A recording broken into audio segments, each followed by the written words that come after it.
Thank you speaker sir. మొట్టమొదటిసారి అసెంబ్లీలో మరి మా కొత్త సభ్యులకు మాట్లాడడానికి అవకాశం ఇచ్చిన గౌరవ స్పీకర్ గారికి ప్రత్యేకంగా కృతజ్ఞతలు. మరి నన్ను అసెంబ్లీకి పంపించిన గౌరవనీయులు పెద్దలు మా కేసీఆర్ గారు, ఉద్యమ నాయకుడు, 10 సంవత్సరాలు తెలంగాణ రాష్ట్రాన్నే మరి నంబర్ 1గా తీర్చిదిద్దిన మరి మా గౌరవ మాజీ ముఖ్యమంత్రి కేసీఆర్ గారికి ప్రత్యేకంగా మా దుబ్బాక నియోజకవర్గ తరఫున మరి నా తరఫున ప్రత్యేకంగా కృతజ్ఞతలు, ధన్యవాదాలు తెలుపుకుంటూ, ముఖ్యంగా మా దుబ్బాక నియోజకవర్గం మరి ఎన్నో సంవత్సరాల నుంచి ఎదురు చూస్తున్నారు. ఎందుకంటే దుబ్బాక నియోజకవర్గము మరి పక్కన ఉన్న అన్ని నియోజకవర్గాలతోటి సంబంధం ఉన్నది.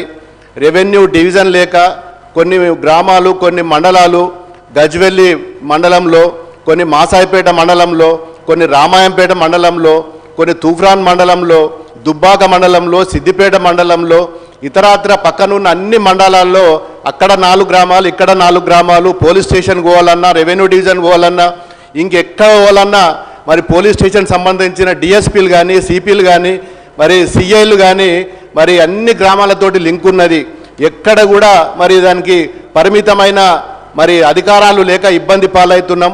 మరి మొన్న గౌరవ ముఖ్యమంత్రి గారికి కూడా మాకు ఒక రెవెన్యూ డివిజన్ కావాలి, మరి చాలా సంవత్సరాల నుంచి మా ప్రజలు కోరుతుండ్రు అని చెప్పి మొన్న విన్నవించిన విషయం కూడా మీ అందరికీ తెలుసు. దయచేసి ఇది బర్నింగ్ ఇష్యూ. మరి మీరందరికీ కూడా గౌరవ ముఖ్యమంత్రి మన మీ స్పీకర్ ద్వారా గౌరవ మంత్రులకు, గౌరవ ముఖ్యమంత్రి గారికి కూడా నేను రిక్వెస్ట్ చేస్తున్నా, ఇది చాలా ఇంపార్టెంట్ ఇష్యూ. మాకు రెవెన్యూ డివిజన్ గురించి రెవెన్యూ డివిజన్ త్వరలోనే ప్రకటించాలని చెప్పి మరి గౌరవ మంత్రి స్పీకర్ ద్వారా గౌరవ ఆధారిత మంత్రులకు మరి నేను ముఖ్యమంత్రి గారు కూడా విన్నవించుకుంటున్నా.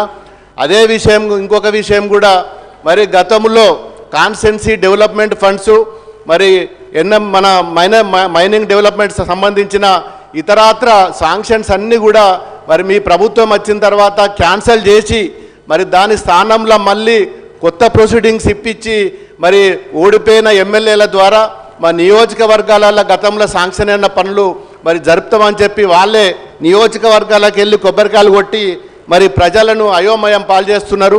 ఆ ప్రోటోకాల్ విషయంలో ఎమ్మెల్యేలకు గతంలో కూడా మా ప్రభుత్వంలో కూడా మా దగ్గర 3 సంవత్సరాలు బీజేపీ ఎమ్మెల్యే ఉంటే మరి అతని ద్వారానే మేము పనులు చేపించేది.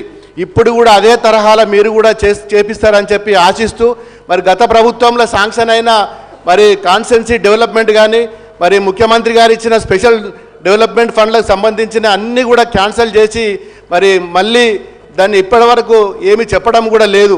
ముఖ్యంగా దుబ్బాక మున్సిపాలిటీలో కూడా మరి ఎలక్షన్ ముందు మరి కోడ్ ఆఫ్ కండక్ట్ కింద 10 కోట్లు శాంక్షన్ అయిన నిధులను కూడా ఆపేసి మరి ఆ టెండర్ ప్రక్రియలో భాగంగా ఉన్న పనులను కూడా ఆపేసిండ్రు.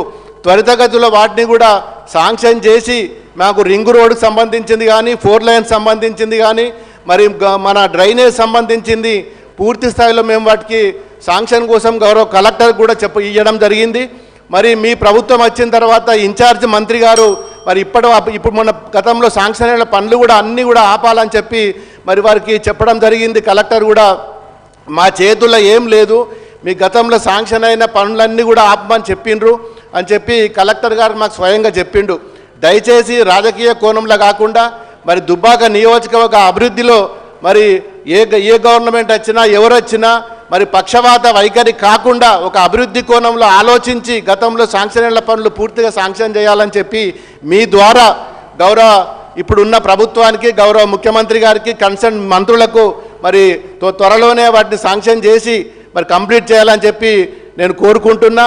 మరి అదే తరహాలో మళ్ళీ ఇప్పుడు ఉన్న గతంలో ఉన్న ప్రభుత్వము ఇప్పుడున్న ప్రభుత్వం అని చెప్పి కోణంలో చూడకుండా మరి ప్రోటోకాల్ విషయంలో కూడా మరి నోటెడ్ సార్, నోటెడ్ సార్. అధ్యక్ష డాక్టర్ ఎం రాజమయ్య గారు.